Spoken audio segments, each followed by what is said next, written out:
Okay, good morning. So today we will do Germany and thus conclude our discussion of the four great civilizations that are fighting for global dominance. We previously did Britain, America. Tuesday we did Russia. Today we do Germany. So to recap, Russian civilization is very distinct from Anglo-American civilization, and German civilization is also distinct as well. We're going to focus on the idea of unity of will in German civilization today. We don't know much about German civilization because they were defeated in World War II, and because the Anglo-Americans control the history of the world, we tend to think Anglo-American civilization is superior to German and Russian civilization. But what I will show you today is that in many respects, the most advanced civilization that humans have ever created is actually the German civilization. Okay, so if you look at a map today in Europe, there's a really interesting fact that may surprise you. The green is Russia. Okay? It's the largest country in the world. Over here are the Baltic nations. And over here is a place called Kaliningrad. It's actually Russian. Okay? So the question then is, how did this come to pass? How was it that you've got this colony of Russians far away from the motherland? And the answer is this, because historically, this was not Russian. Historically, this was a place called Königsberg, which was part of a nation that no longer exists called Prussia. And for a couple hundred years, Prussia was the strongest military, the most advanced civilization in the world. And now it's disappeared. And it's been replaced by Poland, okay, and parts of Belarus. And West Prussia has now become part of Germany, okay? But Prussia is no longer, it's extinct. And the reason why is that in World War II, the Allies who won the war, the Soviet Union, the British, and the Americans decided to destroy Prussia. And the rationale was that Prussia is a militaristic society that is hell-bent on world domination. And by eliminating Prussia, we can now bring peace to the world. The problem, though, is that Königsberg, which is now Kaliningrad, was really the center of civilization for a few decades. This is Königsberg before in the 1800s. As you can see, it's a beautiful port city by the Baltic Sea. And it was really the apex of human civilization. And then, of course, World War II happened. And then, after World War II, Königsberg was destroyed. Okay, it was turned into rubble.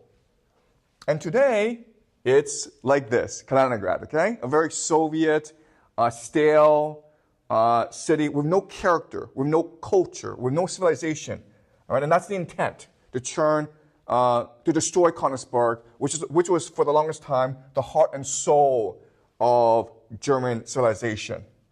It is true that Königsberg and Prussia were extremely powerful, was an extremely powerful military nation. And as you can see, this is from Wikipedia, by the way, okay?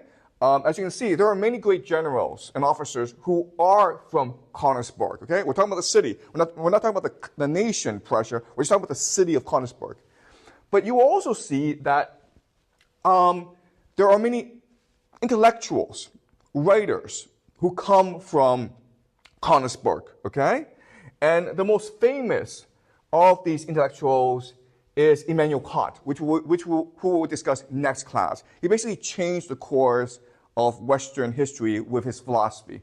So Königsberg was the birthplace of Immanuel Kant. So how is it that the man who is most responsible for the Enlightenment happens to be born in a militaristic nation? Okay, that's a question. But not only Immanuel Kant, but you have also many other great thinkers, including Hannah Arendt, who is a Jewish philosopher and who is considered one of the greatest political philosophers of the 20th century.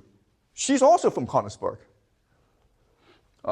Scientists, just an amazing group of scientists, as well as mathematicians, okay?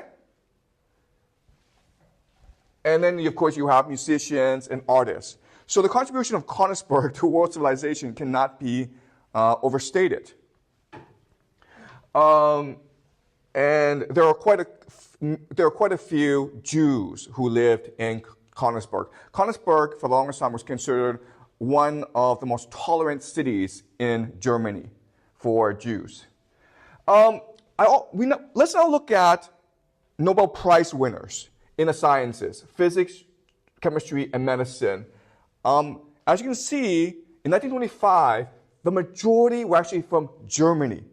Okay? Germany had the best scientists in the world. 1933, same thing. You got on 1950, same thing. In fact, by 1975, Germany is still dominant. The United States is catching up. It's only by about 2000 when the United States starts to overtake Germany. So again, the question then is, how is it possible for a militaristic nation hell-bent on world domination, how are they able to produce so many great scientists, so many great philosophers? And this is a very famous quote from Voltaire that captures the prejudice of the West against Prussia. Where some states have an army, the Prussian army has a state. Okay? This is pretty insulting to Prussian culture. We've looked at many civilizations that are militaristic, okay? Including the Romans, Spartans, Aztecs, Macedonians, and Qing Chinese, among others. They're extremely successful militarily, but guess what? They were not creative. In fact, they were anti-creative. So how is it possible for the Prussians to be both creative and militaristic? And the answer is because the Western prejudice against Prussia is wrong. They were not a militaristic nation bent on world domination. They were first and foremost a creative, humanistic society that was forced into military confrontation with its neighbors because of its geographic location. Okay? So let's go back to the history of the Holy Roman Empire. As we discussed in a previous class, the Holy Roman Empire was a confederation of German city-states. And there were like thousands and thousands of them that were in competition with each other. Okay? Over time, because of competition from the more powerful states like France, Poland, Lithuania, Russia, Sweden, these city-states were now forced to gel together. The most successful of these city-states is Prussia. Okay? And for the longest time, Prussia was a vassal state of the Polish Lithuania Commonwealth or the Swedes. Okay? But by about the year 1700, it started to come into its own through the leadership, through great military leadership. Okay? And it started to spread out. And as you can see, it's spreading out really quickly because of its military victories and because of its high culture. By the 19th century, Prussia has dedicated itself to uniting all of Germany. And it starts a series of wars that allow for the unification of all the German people. The first is something called the Dano-Prussian War. Then they fight against the Austrian-Hungary Empire, which is a successor to the Holy Roman Empire. And they defeat the Austrians really quickly. Then they move on to France, which is the dominant power of this time, and they defeat France, thus allowing for the complete unification of Germany under Prussian leadership. Okay, so how was Prussia able to be so successful? Well, as we discussed last class, there are certain characteristics about these city-states that go on to unify a nation. Okay, and the three major ones that Moscow and Prussia share is open cooperative competition. They're surrounded by enemies and they're forced to be innovative, open, and tolerant in order to succeed. They're forced to be unified. Advantaged by disadvantage, okay? So Prussia and Moscow had limited resources, which forces them to focus on human capital, on making sure the citizens were well educated and the citizens were hardworking. and vassalage, okay? So again, Moscow was under the vassalage of the Mongols, and Prussia for the longest time was under the vassalage of the Swedes, the Poles, the Lithuanians, and as a result, they're always engaged in a process of reflection and resilience, okay? And that's really the secret to the success of Prussia. All right, at the same time, the thing to remember about the Prussians that differentiates them from the Muscovites is because Prussia is situated within Europe, it has a very different attitude towards humans than the Muscovites, okay? The Muscovites, because of their Mongolian heritage, they tend to oppress their subjects, whereas the Prussians are much more democratic, they're much more progressive, they're much more open, okay? So this is Frederick the Great, who is considered the great nation builder of Prussia through his military victories.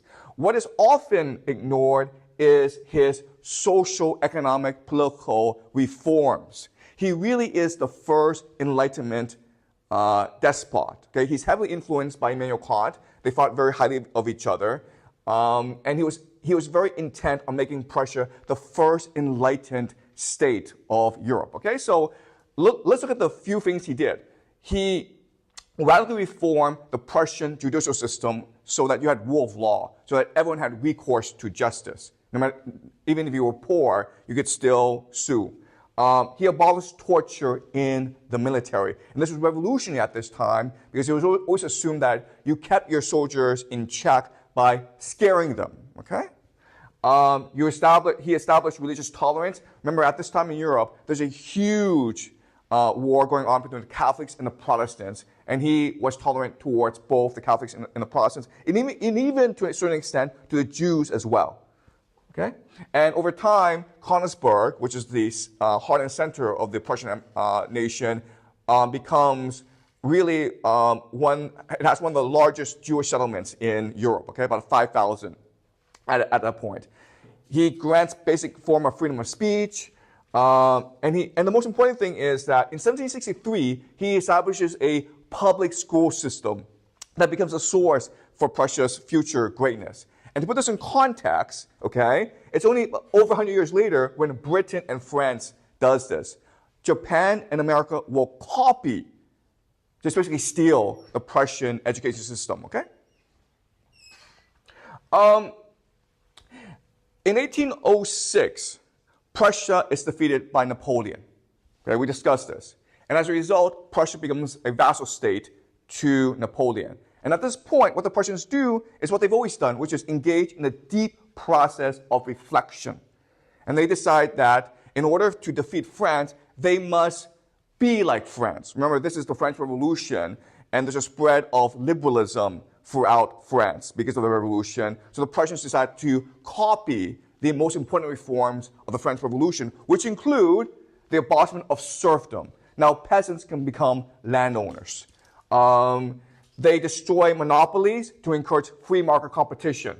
They open the civil service to the middle class before it's only available to the nobility. And the most important thing is the reforms of a man named William von Humboldt. He creates the modern research university. So he founded something called the Berlin University. And so he conceptualized the research university where before you sat in class and you listened to lectures and you memorized what the professor told you, but now you're encouraged to do your own research, to write a thesis, okay, which is what we do today. The most important reform he did was to conceptualize public education as a meritocracy, as an opportunity for the middle class to grow, okay, to grow the middle class and to give the middle class a greater economic role in society. And these reforms, in only a few years, will allow Prussia to defeat Napoleon and establish itself as a great power again. This is Karl von Clausewitz, and he is considered the greatest military strategist of all time. He's Prussian. He was an officer in the Prussian military, and he thought very deeply about the wars of Napoleon. Why is it that Napoleon and the French were so great? And his conclusion is because they were able to mobilize the resources of society for total war. Okay? And his conclusion is that in the future, as a nation, if you want to win militarily, then you must engage your citizens, okay? You must increase the morale of your citizens. You must make them want to die for your nation, all right? 1848 is one of the most important years in human history. And the reason why is, in 1848, okay, these red spots, these are all revolutionary hotspots, okay? So after Napoleon was defeated in 1815, the European powers, led by Metternich of the Austrian-Hungary Empire, he sits everyone down and decides, first of all, how to ensure no wars like that of Napoleon arise again in Europe, how to create peace, but also, most importantly, how to maintain the feudal structure of Europe, okay? And they were very successful at that until 1848, when the middle class, when the workers rebelled in 17 different places. You will notice that in England, in Britain, there was no revolution. There were no rebellions. And the reason why is because Britain at this point had colonies overseas, right? Canada, New Zealand, Australia. And so these people who were upset about the economic status in Britain could migrate elsewhere. But these other places didn't have any colonies. There was no pressure valve for social discontent, and so these revolutions started to take place. A lot of these revolutions were suppressed violently. And you would think that Prussia, because it is a military dictatorship, it would suppress the middle class liberals violently. But that's not what happened, okay? Let's see what happened. So this is from Wikipedia. What happened was that there were public demonstrations because people wanted more political reforms, right? And the army killed certain people. And now people are really, really angry. So they erect barricades. They're getting ready for civil war, okay? This is another French Revolution. And at this point, the emperor, Frederick William, what he does is he goes and reassures the public that they will negotiate a peace. And what he does to calm the public is the king also approved arming the citizens. He gives guns to the citizens to ensure that the citizens will feel safe negotiating with the army. Okay? But not only that, but when the crowds of people went to the king basically agreed to all their demands, including parliamentary elections, a constitution, and freedom of the press. Also, he promised everyone that Prussia was to be merged forthwith into Germany. Because not only is there liberal socialist sentiments at this point, there's also nationalist sentiments. People want to feel united as a German people, okay? And then what calms people down is the king attends a funeral for those citizens who died during the rebellion, okay? And they wore, okay, he and his ministers wore the revolutionary tricolor, black, red, and gold, which is, by the way, the flag of Germany right now. Okay? So he's showing tremendous respect to his people. Okay? And that's just the Prussian attitude. Again, the historical image of Prussians is very stern, very austere, very dictatorial. Okay? But if you look at their behavior, they're very respectful of their people because they understand that in this world where they're surrounded by enemies, they're a central power with France, Russia, all around them. They need to stay united as a people. Okay? This is Otto von Bismarck, the most famous Prussian in world history. He is the founder of something called the Second Reich. The Holy Roman Empire was the First Reich. And the unified Germany is the Second Reich. So he's really the founder of modern-day Germany. And he's known as the Iron Chancellor because he gave a speech in which he said that the position of Prussia in Germany will not be determined by its liberalism, but by its power. Okay, so he's rejecting the idea of liberalism, of free speech, of openness, of negotiation, of institutions, and he's focusing on the military. Prussia must concentrate its strength and hold it for the favorable moment, which has already come and gone several times. Since the treaties of Vienna, our frontiers have been ill-designed for a healthy body politic. Not through speeches and majority decisions will the great questions of the day be decided. That was a great mistake of 1848 and 1849, but by iron and blood, okay, through violence and sacrifice. So when you read the speech, you understand that he's repudiating the liberalism of King Frederick Wilhelm. Okay, he's saying that nope, the army should have gone in and killed all the demonstrators. Okay, so that's what he's saying, and that's why he has a reputation for being the Iron Chancellor, a man of violence, a man of sternness. Okay, but he was an extremely pragmatic man, and his ambition was to have a unified Germany in which people were content. Okay, and so this is another speech he made. Same man, but completely different tone. And so he says, the real grievance of the worker is the insecurity of his existence. He is not sure that he will always have work. He is not sure that he will always be healthy. And he perceives that he will one day be old and unfit to work. Okay? So he's sympathizing with the plight of the factory worker. He understands that it's wrong for workers to lose their hand at work and not be compensated. It's wrong for workers to get sick and their entire family to go into poverty. It's wrong for kids who are 6 years old to go to factories to work. It's wrong for managers to beat the crap out of other factory workers. So what they will do is institute the first welfare state, the first socialist state in the world, okay? Look at this. They have health insurance. They have accident insurance. So if you get injured at work, then the state will come in and give you money. They have a pension. They protect workers from abuse. They have Children Protection Act, which means children are not allowed to go work in factories, okay? So in other words, in the year 1800 to 1900, if you could be a citizen of anywhere in the world, you would definitely want to be a citizen of Germany, okay? At this point, in Britain, in France, in America, workers are being exploited everywhere. But in Germany, workers are being given rights. And because they're being given rights, they want to fight for their country. They want to die for their country. And this makes Germany the most powerful nation in the world at this time, okay? And when that happens, in Europe, when you become a hegemon, guess who gets scared at you? Guess who's now going to plot to get rid of you? Britain, right? All right.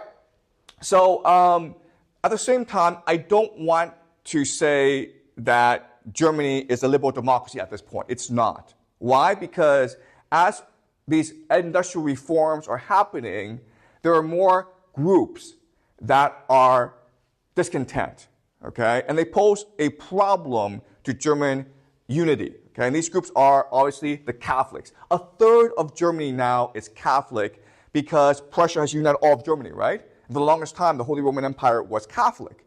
So a third of all the people is Catholic.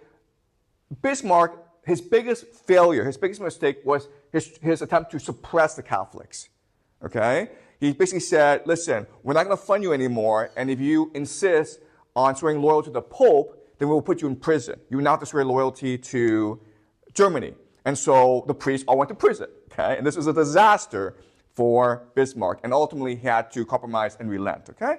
So the Catholics are a huge problem. Then you have the liberals, okay? So you may have heard the term liberalism, socialism, communism. There's a huge difference between these three terms, guys, okay? So let me explain what the differences are. Liberalism means more political rights for the middle class, right? Freedom of speech, freedom of assembly, voting power. Why? Because the middle class have economic power, and they want to transform that into political power, okay? The socialists want democracy for all. They understand that for democracy to really happen, you need to provide worker protection. You need to create class consciousness. You need to let workers have unions, okay? So that's socialism. Then you have communism, which is more radical. Basically, communists believe wealth should be redistributed, okay? We should get rid of private property and redistribute wealth for more equality in society. Also, communism is an international movement, okay? You also have Polish nationalists. A lot of people in Germany at this time are Poles. They're Slavic people who have their own language, have their own ethnic identity. And ultimately, they will form Poland, okay? And at this time, they're a huge problem for the German state, and they are suppressed as well. Then you have people called the anarchists. The anarchists are people who believe that we don't need government. We don't need authority. People should just be allowed to do whatever they want to do. People are self-organizing, and as a result, government is bad, okay? So you have all these different political groups, and they're all very powerful, and they all pose a problem to German unity, and as a result, they are persecuted one by one. This is important because at the end of World War I, when Germany has surrendered, they will reflect on why they lost. And one conclusion that they had was because of all these political divisions, okay?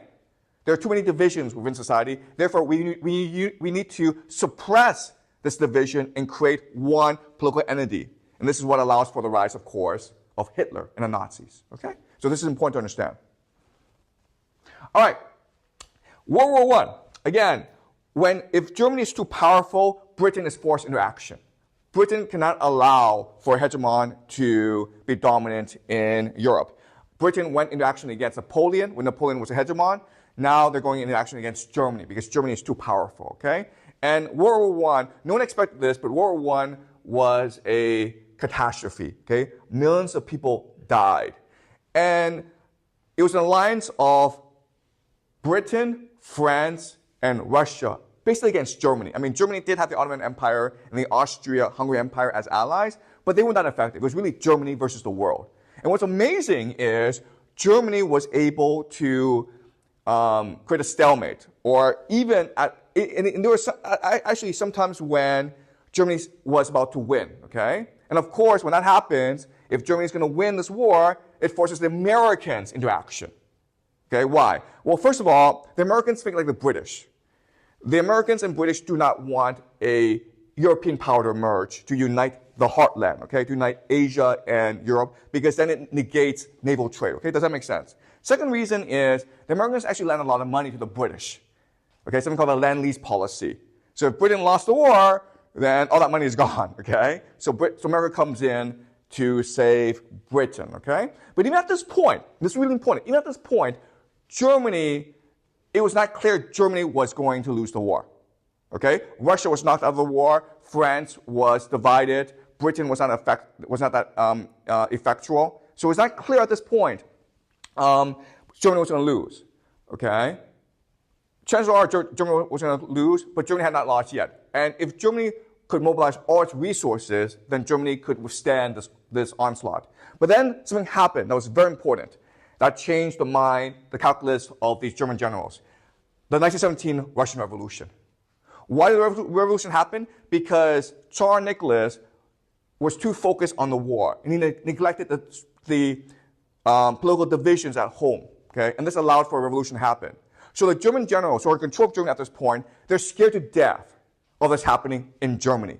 Because remember, at this point in history, the nation with the strongest working class, the proletariat, is actually Germany, not Russia, okay? So as a result, this man's name is Paul von Hindenburg. He's very important. He's now head of the German military as well as head of the German nation. And he forced the German government to surrender to the Allies, okay? And this led to the 1919 Treaty of Versailles.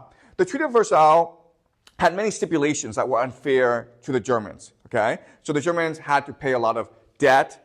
They could no longer rearm. They had to reduce their military. They lost a lot of land to France, okay? But the worst thing that the Allies did in this negotiation was it forced Germany to admit complete guilt for starting the war.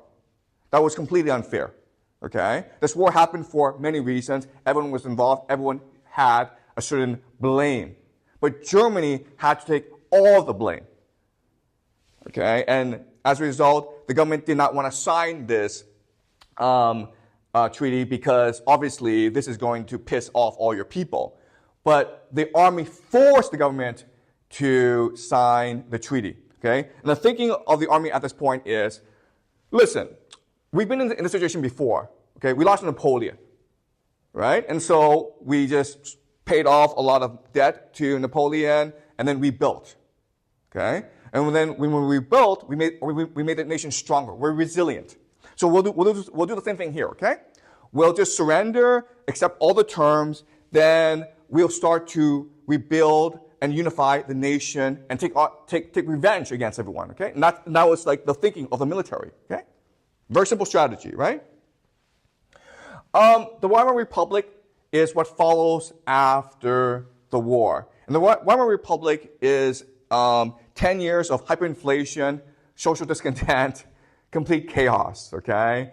And when a nation suffers economically, politically, culturally, what it often does is it engages in a deep process of reflection. It goes back into the past and thinks about how to rebuild itself, okay? So some philosophers that are very important for thinkers of how to unify Germany are like Arthur Schopenhauer, okay? Arthur Schopenhauer is a very, very important philosopher, right? His conception of the world is that the underlying force of the world is the will, okay, desire.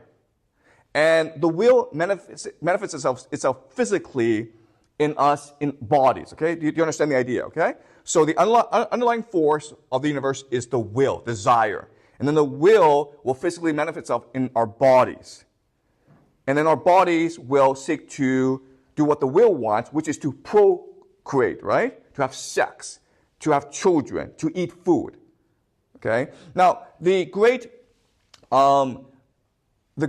paradox of this situation is before the manifestation in our bodies, the will was just one, right? There was no differentiation. But once the will manifests itself in our bodies, there's now differentiation, okay? There's multiplicity, and as such, we see the world through our own perspective, through our own selfish perspective, which leads to conflict.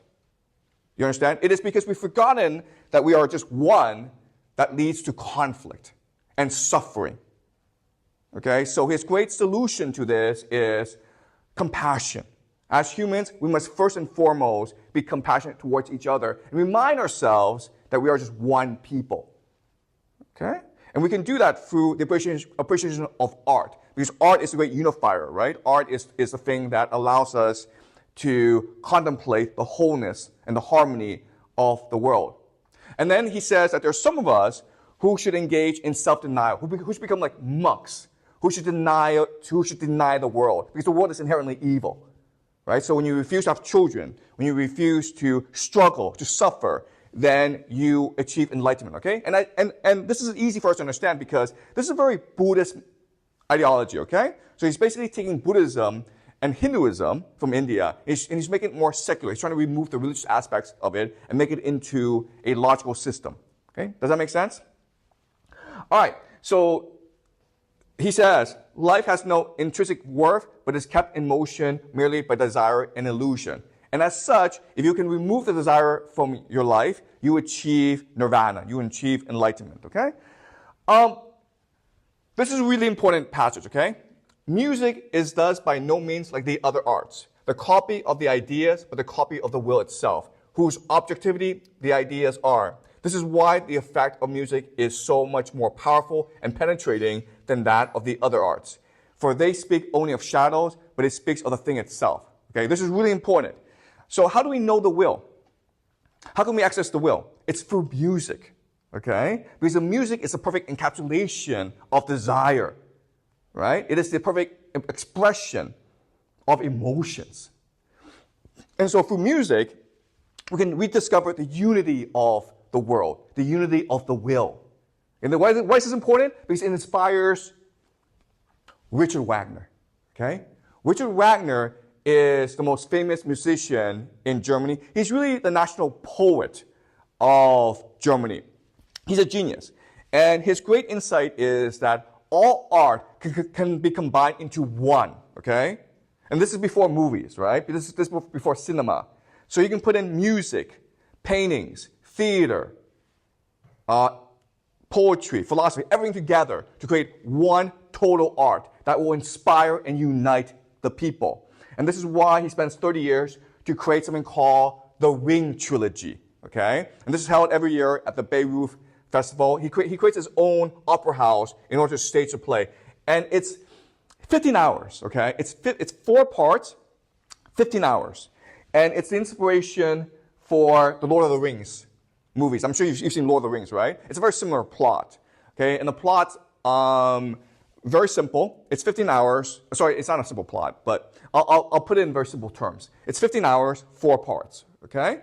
So there are people called the Rhine Maidens. Okay? These are river goddesses who control the river Rhine, and they have a lot of gold.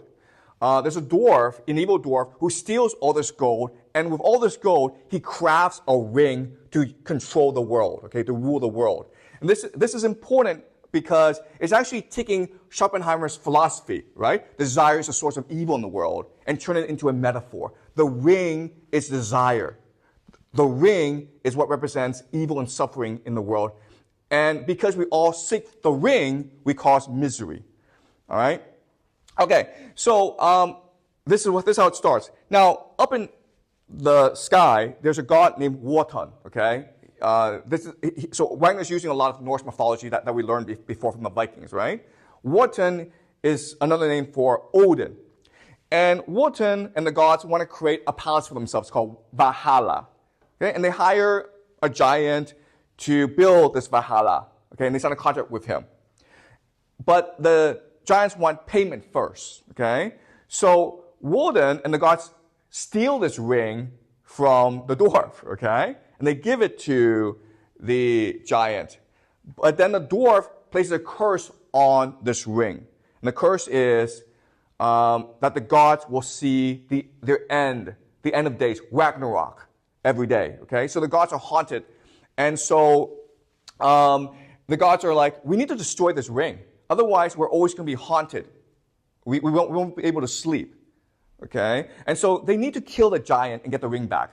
But they have a contract with this giant. So Odin, Wotan, conspires to give birth to a great hero who's half human, half God, but he's not fully God, who will now go kill the giant and get the ring back, okay? That's his great idea. So he gives birth to twins, Sieglinde and Sigmund. They're separated at birth. They're twins. And then they run into each other and they fall in love with each other. Remember, they're twins, okay? Sieglinde is already married, and so Sigmund is determined to kill her husband, Hundig, and marry Sieglinde. Okay? And this is all part of Wotan's plan. He's really happy. But then his wife, Fricka, says to him, no. They've broken the incest law, okay? They're not allowed to have incest with each other. And so you have to kill Sigmund. And Wotan doesn't really have a choice in the matter. He has to agree to the death of Sigmund, okay? So he sends his daughter, a Valkyrie named Brunhilde, to go make sure that Sigmund is killed against Hunding. But Brunhilde, when she arrives, she sees the love between Sieglinde and Sigmund, and she wants to save Sigmund and defy Wotan's orders. Wotan hears about this and punishes Brunhilde and kills Sigmund, okay? And what he does by punishing Brunhilde is he sentences her to eternal sleep, surrounded by a wall of flames. Only the greatest hero in the world, the hero who is capable of killing a giant and retrieving the ring, can save her. And this hero is named Siegfried, who's the son of Sigmund. Okay? This is Act 3 now. Sigmund saves her, kills the giant, and now has retrieved the ring. But because he has a ring now, everyone around him is now conspiring to kill him and get the ring for themselves. Okay? The problem of desire, which causes misery. So in the end, what happens is that Siegfried is killed. Brunhilde learns of this treachery, and then she kills those who killed him. And then what she does is she sacrifices herself in the flames and throws the ring back to the river maidens, okay? And then what happens, and this is the ending, is the river maidens destroy the ring.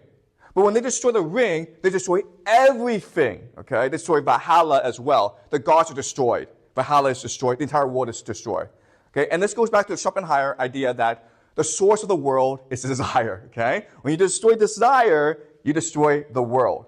But when you do that, you allow for a new beginning, okay? So that's the national epic of Germany, the Ring Cycle. And again, this is put on every year at Beirut. It's 4 nights, and it's 15 hours in total. There are some theaters that put on 15 hours straight, okay? And the Germans love this, all right? So I'm going to play for you some music from this opera.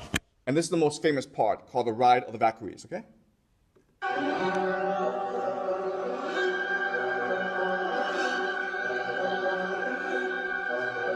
As you can see, it's very powerful, right? It represents the unity of the will. So as people are watching this, they become united as one. Time, space collapse. Past, present collapse.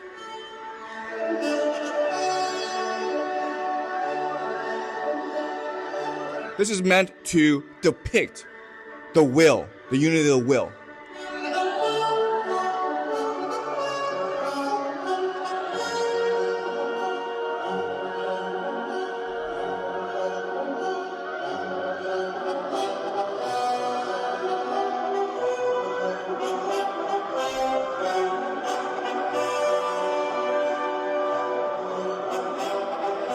Okay, that's it. Great. Now let's move on. Okay. So building on top of Wagner and Schopenhauer is Friedrich Nietzsche, okay, who's considered one of the greatest German philosophers of all time. Okay, and he makes certain corrections to the philosophy of Schopenhauer and the music of Wagner. All right. Here are the 3 major differences between Schopenhauer and Nietzsche. You can see that Schopenhauer, he's a pessimistic Plato, okay, whereas Nietzsche, he's an optimistic Aristotle. So Nietzsche's main complaint is this. Okay, Schopenhauer's conception is the source of everything is desire. And from desire will manifest itself in physical bodies in order to obtain what it wants, okay? And that's true. That makes sense. And then Schopenhauer's solution is, then we must deny this desire. Okay, we must negate this desire, and then we will bring peace to the world. So for Nietzsche, this is confusing because, wait a minute here. The desire, the will, manifests itself in physical bodies. Why would it do that? What's the logic of that? Okay, and Schopenhauer would say, well, because God is evil, because God wants us to suffer. And then Nietzsche is like, okay, first of all, if God is evil, what's the point of resisting him? Right? If it brings us enjoyment to seek desire, then what's wrong with it? Is it possible that God is good and that God lets desire manifest itself in us in order for us to pursue our desire? Okay? So this is one of the major differences. For Schopenhauer, we are just biological beings that have a will to life. We want to procreate. But for Nietzsche, it's the will to power. Okay, this is a really famous phrase from Nietzsche. The will to power. The will to expand ourselves. Okay? The will to achieve our fullest desires. Okay? Not just to procreate, but to impose our will on reality itself. That's the true purpose of life. That's why God created us. To become gods ourselves. Because otherwise, this makes no sense. How do we go from desire to bodies? It only makes sense if the bodies can amplify our desire and help us achieve our desire. Okay? The will to power. This is a really important concept. Schopenhauer believes that multiplicity is conflict. The fact that this will manifest itself in our bodies can only lead to conflict because we're all fighting for scarce resources. For example, the ability to procreate. Okay? But for Nietzsche, multiplicity is creativity. It's because there's conflict that you have action, and action leads to innovation. And innovation by itself is progress. Okay? And so, for Schopenhauer, the ideal person, the Superman, is the compassionate monk. the person who feels sympathy for the world and as such engages in a process of self-denial, self-negation. He refuses to procreate, he refuses to struggle, he refuses to eat, okay? The monk. But for Nietzsche, the ideal is the Übermensch, the Ubermensch. The Übermensch is hard to translate. We usually translate it as Superman, but you can also translate it as Overman, okay? The person above humanity, the person above history. So the ideal, the paragon, the example that Nietzsche uses is Napoleon, right? Who's Napoleon? Napoleon is an individual who can step outside of history to control history, to manipulate history. That's what the Ubermensch is. Okay? We ourselves are always controlled by social forces, right? We don't want to piss off our classmates. We want to please our teachers and our parents. So therefore, we are slaves to public opinion. But Nietzsche says, to be an Ubermensch, you have to ignore public opinion. You have to ignore community consensus and just focus on what is right to you. To look deep into yourself and figure out what is right for you and only you. Okay, that's the Übermensch. And for him, the ideal example, of course, is Napoleon. Okay, and why is this important?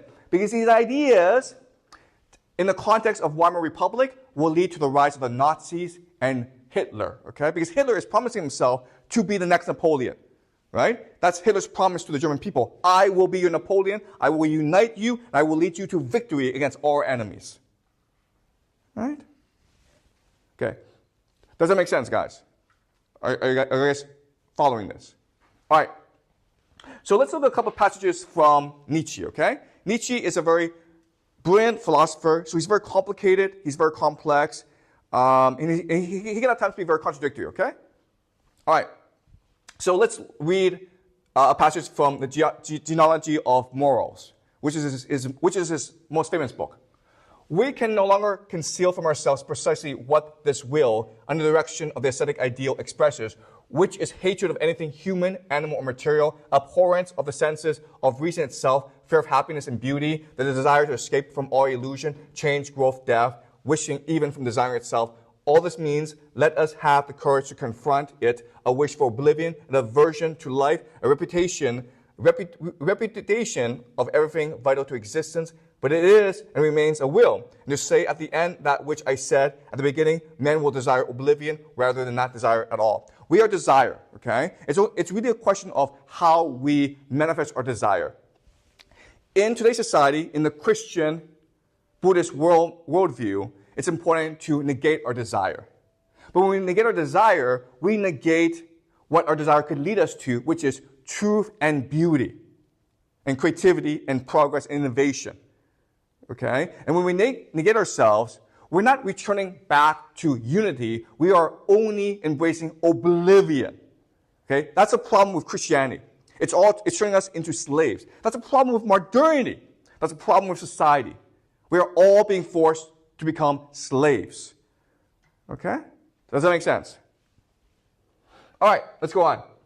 To call the taming of an animal improving it sounds to ears almost like a joke. He who knows what goes on in menageries doubts very much whether an animal is improved in such places. It is certainly weakened, it is made less dangerous, and by means of the depressing influence of fear, pain, wounds, and hunger, it is converted into a sick animal, and the same holds good of the tame man whom the priest has improved. Okay, this is a great metaphor. How can we understand the impact of society on people? Well, society is a zoo, okay? We're all cage animals. When you think about it, okay, what is school then? School is a zoo, okay? Before, you were allowed to run around and explore the world and learn things for yourself, right? And as such, you mastered the world around you. You could hunt, you could farm, you could kill people, you could build alliances, you could write plays. But in school, what do we ask you to do? We ask you to come to school, we ask you to come to class on time, take notes, take tests, and then we give you a piece of paper, right? We turn you into cage animals. So you lose the capacity to think for yourself, right? That's what school is. So there's nothing wrong with what Nietzsche is saying, okay? This is a brilliant metaphor to capture the essence of modernity, okay? Society, education, it's all meant to degrade your capacity to think for yourself in order to make you more obedient to power. Okay? All right. So, if you take Schopenhauer, Wagner, and Nietzsche together and you combine them, what you get is a rejection of Christianity and a return to paganism. Okay? So let's look at the differences. In the Christian worldview, there is a God. If there's a God, there is a framework of good and evil. So you must do good and you must avoid evil, okay? But in the pagan worldview, there is no God. There's many gods, but the gods themselves have no power over fate. And as a result, it is up to you to define good and evil. It's up to you to act and to find meaning in the world. Okay? So going back to school, the metaphor, right? Today we have grades, and therefore you're focused on getting grades. But if we had no grades, we have no teachers, then you have to go learn for yourself. You would have to go figure out your own education.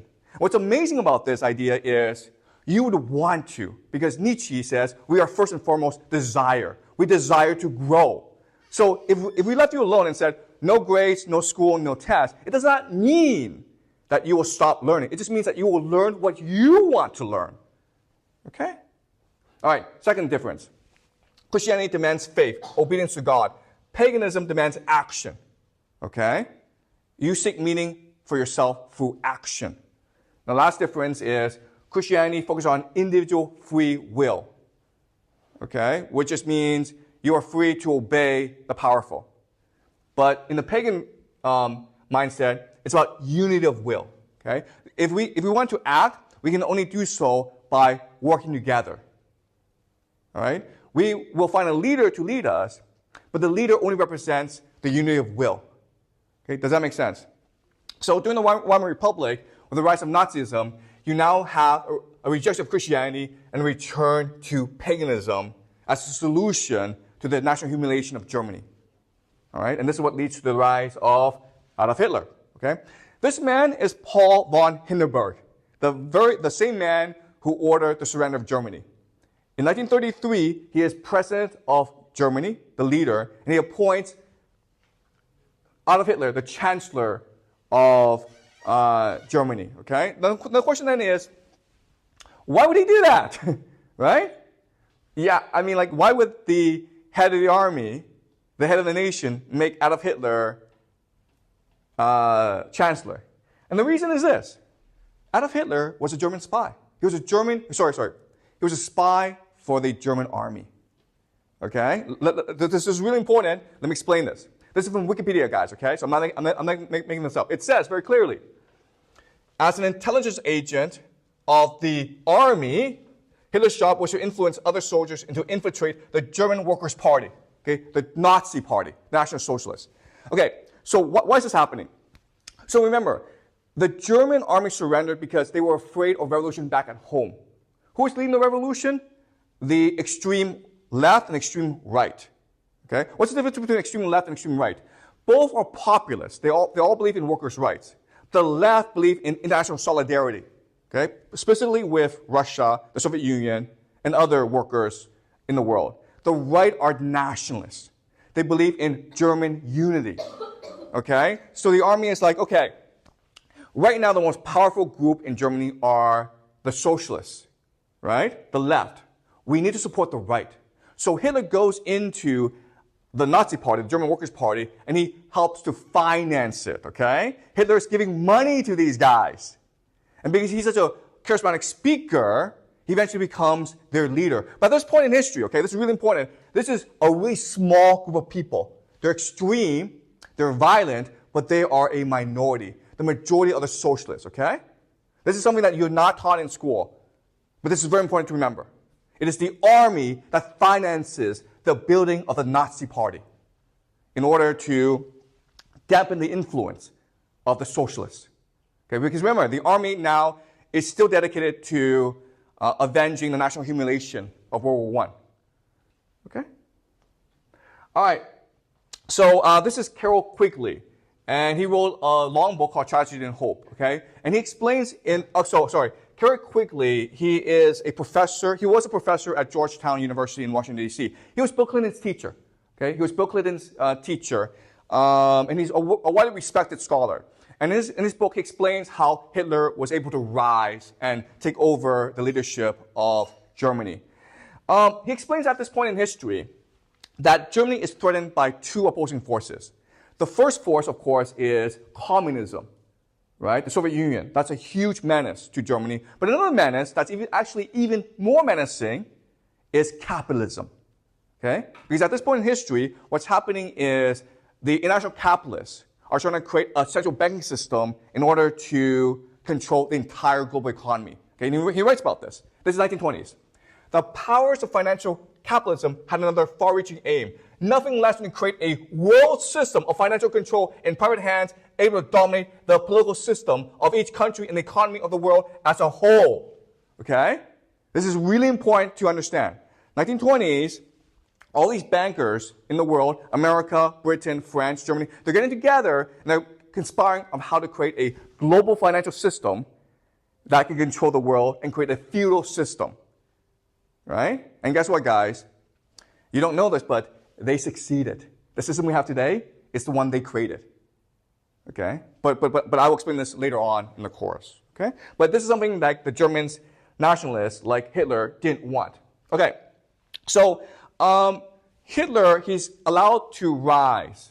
And the Nazi Party is becoming more and more popular. But again, even though they are popular, they're not as popular as the socialists. Okay?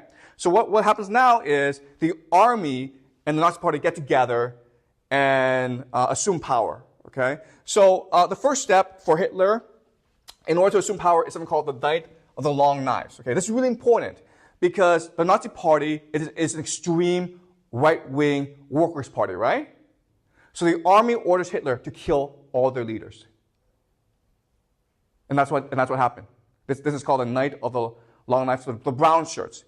The extreme right wing was eliminated by the army and the Nazi Party, and now so now the Nazi Party and the army are now symbiotic, okay? They're reliant on each other. From now on, the Nazi Party will ensure total unity of will at home through suppression of people, okay? And the army will now go march and conquer the world. Does it make sense, guys? That's the plan. All right. So Adolf Hitler is the perfect man for the job assigned him by the army because he's a fantastic speaker, okay? He's very charismatic. We're going to listen to his voice so you can appreciate how powerful his speech is, his voice is. Meine Arbeit für richtig hältst, ob du glaubst, dass ich fleißig gewesen bin, dass ich gearbeitet habe, dass ich mich in diesen Jahren für dich eingesetzt habe, dass ich anständig meine Zeit verwendet habe im Dienste meines Volkes. Gib du jetzt deine Stimme ab. Wenn ja, dann tritt für mich ein, so wie ich für dich eingetreten bin. What his speeches do is they create unity of will in Germany, okay? Again, the goal is to rehumanize the nation and reunite the German people, right? And so the unity of will creates the idea of synchronicity. Remember, synchronicity is a secret to modern warfare. Synchronicity means the organization and mobilization of your people into one task. And this is represented by the picture. If you can get people to stand in line for a long time, you can fight a war, okay? And the people and the nations that are really strong at synchronicity, of course, are Germany and Japan, right? Go to Germany, go on the subway. Go to Japan, go on the subway. No one is struggling against each other, okay? No one's pushing.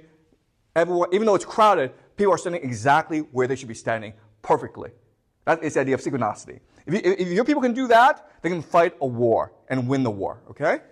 So this idea of unity of will, all right? They can stand in line for a long, long time, all right? All right, so we're going to look at some speeches from Hitler, okay? And we can see from his speeches, he's trying to create unity of will. He's trying to be the Übermensch, the Superman who will unite his people like Napoleon and carry them to victory through faith in themselves, okay? The unity of will. If men wish to live, then they are forced to kill others. The entire struggle for survival is a conquest of the means of existence, which in turn results in elimination of others from the same sources of subsistence. As long as there are peoples on this earth, there will be nations against nations, and they will be forced to protect their vital rights in the same way as the individual is forced to protect his rights. One is either the hammer or the anvil. We confess that it is our purpose to prepare the German people again for the role of the hammer, okay? So he's saying we must unite as a people. We must have unity of will if we are to triumph against our enemies. All right. Nothing is possible unless one will commands, a will which has to be obeyed by others, beginning at the top and ending only at the very bottom. This is the expression of an authoritarian state, not of a weak, babbling democracy, of an authoritarian state where everyone is proud to obey because he knows I will likewise be obeyed when I must take command. All right? Hitler is not being a dictator. He is trying to create unity of will.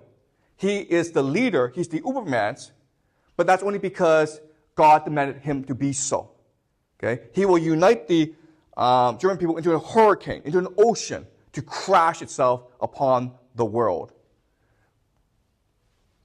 In the course of my life, I have very often been a prophet, and I have usually been ridiculed for it. During the time of my struggle for power, it was in the first instance the Jewish race which only received my prophecies with laughter when I said that I would one day take over the leadership of the state, and with it that of the whole nation, and that I would then, among many other things, settle the Jewish problem. Their laughter was uproarious, but I think that for some time now they have been laughing on the other side of their face. Today I will once more be a prophet. If the national Jewish financiers in and outside Europe should succeed in plunging the nations once more into a world war, then the result will not be the Bolshevization of the earth and thus the victory of Jewry, but the annihilation of the Jewish race in Europe, okay? So we don't actually have any concrete evidence for the Holocaust, okay? So one piece of evidence for the Holocaust is this speech by Hitler. But I want to explain what he is saying here, okay? What he's saying is, we, the German nation, want to be left alone. We want to be united. We want to be unified. But the capitalists and the communists all seek to undermine us. And who are the communists? And who are the capitalists? The Jews. Okay? It's the Jews who are a metaphor for a national elite group of individuals who are conspiring to undermine the vitality and the strength of the German nation. All right? So that's what he's saying here.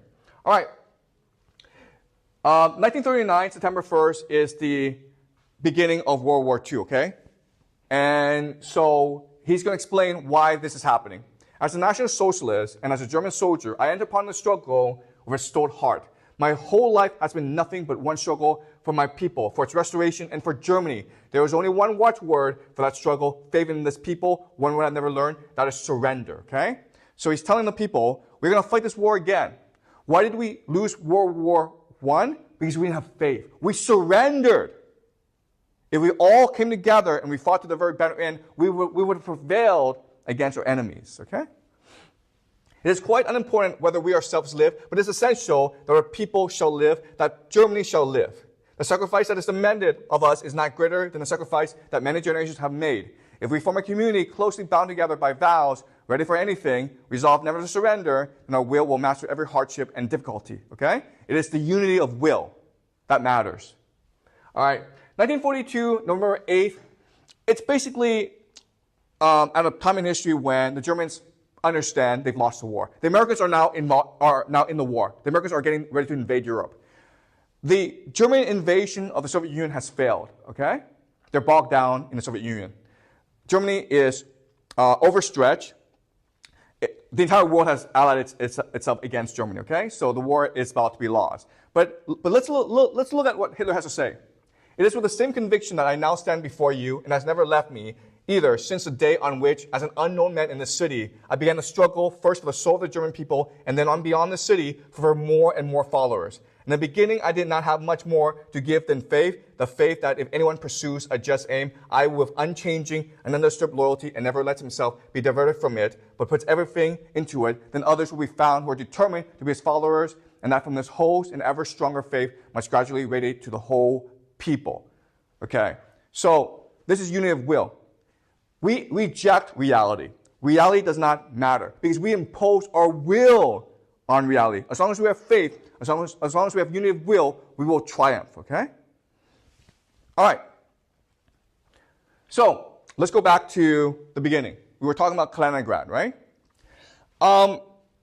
It is one of the greatest injustices in human history that Königsberg which was, for the longest time, the cradle of human civilization, the epicenter of the Enlightenment, it is now completely destroyed. Okay? And this is this is an idea from Wagner, okay? By destroying this, the world has cursed itself, okay? Let me explain why. First of all, the German question now is more relevant than ever before. You've destroyed Königsberg, but you have not destroyed the desire for unity among the German people, okay? So this is the memory that will not fade. Okay, so will the Germans seek vengeance? Will another Hitler arise to unite the German people? Now, what you guys don't know is that the Prussians were one of the main forces opposing Hitler as well as inhibiting Hitler. Okay, because Prussia had a very proud culture and it's the strongest part of Germany. But now that they destroyed Prussia, if another Hitler arises, there's really nothing to stop him. Okay, that's the first problem. Second question is, okay, let's go back to this map. Europe and Russia are about to go to war with each other, right? Okay, well, if you are Europe and you go into Ukraine, you're going to be slaughtered, okay? But this is Kaliningrad, Russian territory, 500,000 Russians, right? You can blockade Kaliningrad. You understand? So this could be the start of World War III, right here. Does that make sense to you guys? The Europeans blockade Kaliningrad and they try to starve the people, Putin would have no choice but to intervene. Okay? But the main problem is this. Königsberg was one of the main intellectual, scientific, and cultural centers of Europe. That its loss reduced the innovative potential of humanity. All right? So what I will show you in next class when we discuss Kant is science comes from philosophy. Okay? Culture leads to philosophy, which leads to science, which leads to technology. You cannot have science independent of philosophy. When you destroy a center of philosophical innovation, you destroy a center for scientific progress. Okay? So this is something that we will discuss in depth next class as well. So when we look at Kant. So that is Germany. Okay, any questions about what we've learned so far? Was this clear to you guys? Okay? Any questions? How can Hitler be grown like that? Excuse me? How can Hitler be grown like that? Like personal charisma or something? Yeah, okay. So where did Hitler come from, right? How did Hitler become so charismatic? Mm-hmm. Okay. So there's a lot of randomness to life, okay? There's a lot of like randomness going on in life. So the army wanted to inhibit the growth of the socialist left-wing movement. And it did so by financing these right-wing parties. The Nazi Party was just one of many parties that the army financed and supported, okay? Hitler became a spy and he became part of this movement. And as such, he became exposed to a lot of the ideas of the Nazi Party. The Nazi Party, a lot of the ideas come from Nietzsche and Wagner and others as well, okay? And over time, Hitler came to believe that he was the Messiah. Okay? He was the Messiah dedicated to restoring German unity. Okay? And I mean, like, this is hard to understand, but human population is very diverse. So you always have a subset of people who have these delusions of grandeur. And if, in certain circumstances, they will be proven right. Okay? That doesn't make sense. Okay? So another way of saying this is the army needed someone to play the part of the Übermensch, the Superman, who could unite the German people and create national unity so the army could seek its vengeance against the rest of Europe and unite the German people. Okay? So they're looking for this role, and then Hitler auditioned for this role, and he got the role. Okay? Does that make sense? And this is important because towards the end of the class, we'll discuss Donald Trump. And what I will show you is this is exactly what happened with Donald Trump. Okay? So the the American military needs an Ubermensch to lead America to war against Putin. And there were different people who auditioned. Biden auditioned, who was terrible. Harris auditioned, who was terrible. And they picked Donald Trump. Okay? So it's a very similar pattern. It's a very familiar pattern in human history. You can also argue that Napoleon was the same way. Okay? And what makes these people different from us, Napoleon, Hitler, Julius Caesar, Trump, is they are the total expression of desire and will. You understand? They have absolutely no compassion, no sympathy for anyone. They believe they are here on a divine mission. They are complete. They are the will itself, and they must impose their will on others to save the world. Does that make sense? So look at Donald Trump. Okay, if you want to understand Hitler, look at Donald Trump. The guy's like almost 80. He doesn't sleep. Okay, he's off traveling around the world all the time. The guy in his when he was campaigning, he was giving like 3 speeches a day, right? He would get up in the morning at 4 o'clock, fly somewhere, give us 2-hour speech. People loved him. Then he would get on the plane, fly somewhere else. And he could not stop talking to reporters, okay? He has tremendous energy that comes from the perfect expression of the will. You understand? Donald Trump is all will, all desire, all ego, and no sympathy, no empathy, no compassion. That's Hitler and Napoleon. But when their citizen or their people think they are like too relentless with violence. Yeah, that's a great question. So won't people rebel against us? Won't people think this is reckless? And so what Schopenhauer and Nietzsche and others will say is, what we want first and foremost is a return to unity of will, right? In the very beginning, the will was God. That's the Big Bang. And then the will expanded itself, right? And so we find ourselves alone in an ocean of alienation.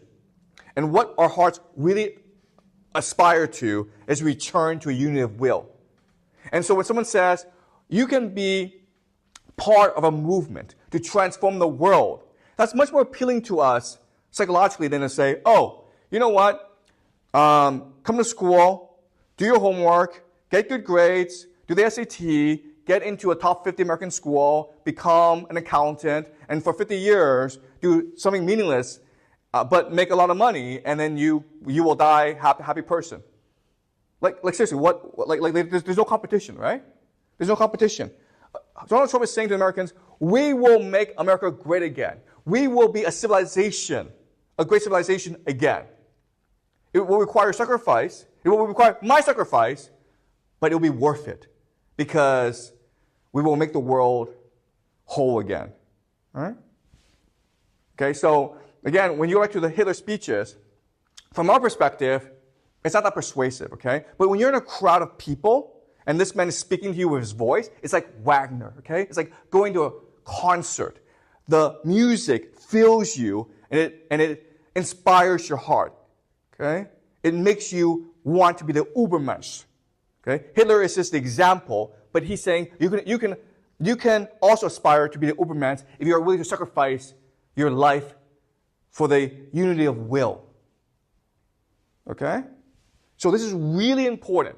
This is far more appealing to people than the idea of materialism. Right? This is religion, right? Hitler's creating a new religion. And it's intoxicating.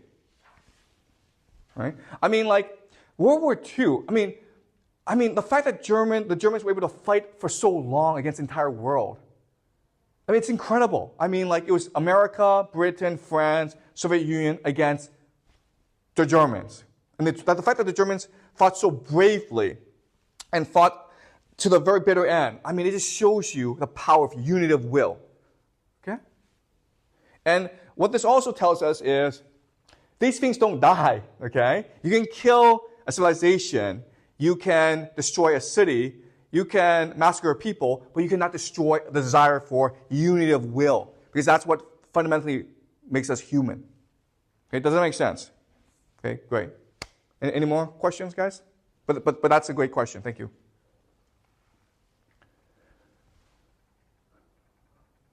Does that make sense to you? Yeah. Okay, great. Okay.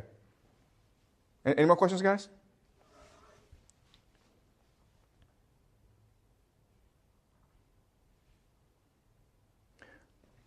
Okay, so next week we will do Kant, okay? And Kant will lead us to Marx and Freud and modernity, okay? Okay.